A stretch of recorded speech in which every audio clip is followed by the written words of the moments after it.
Nima ish bilan shug'ullanasiz? Fohishaman. Guli qiz, bu ko'krak bo'lsa, qarang. Cheklasham bo'ladimi? Yo'q, siz klinikadasiz.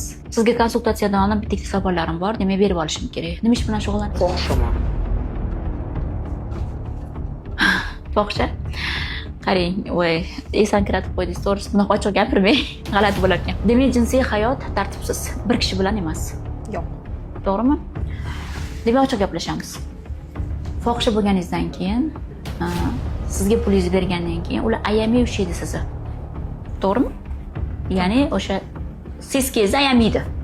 Menimcha, shunaqa holatlar ham bo'ladimi? To'g'ri gaplashaylik, ochiq gaplashaylik. Bo'lib turadi. Og'riqli, qattiq ushlaydi.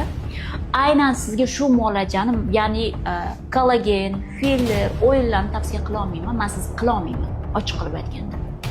Sababi o'yil qilsangiz ham, kollagen qilsangiz ham, filler qilsangiz ham biz o'ta kanyula bilan ishlaymiz. Kanyula bilan ishlaganimizda uni zarbi bo'ladi baribir. Ya'ni 1 oy, 2 oygacha u turadi. O'sha 1 oy, 2 oygacha ko'kragingizni qattiq mijig'latsangiz, og'riqli mijig'latsangiz, pulingiz bergandan keyin, конечно, ular sizni ayamaydi.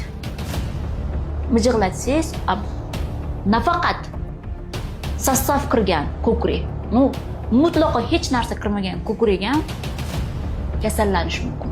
Ya'ni ko'krakda ko'krak bezlarimiz bor. Juda ham ko'p mayda qon tomirchalar bor. Ular zahoyib qolishi mumkin. Tushuntira oldimmi? Pulingni beryapman, qilib qo'yaver, senga nima? Kechirasiz, o'g'li qiz jinsiy aloqasi betartib bo'lgan. Ya'ni ko'pchilik bilan jinsiy aloqa qilgan qizlarga buni taklif bermayman.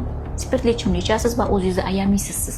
Va sizga kelgan mijozlar ham sizni ayamaydi. Bu aniq. Men bu muolajani qila olmayman.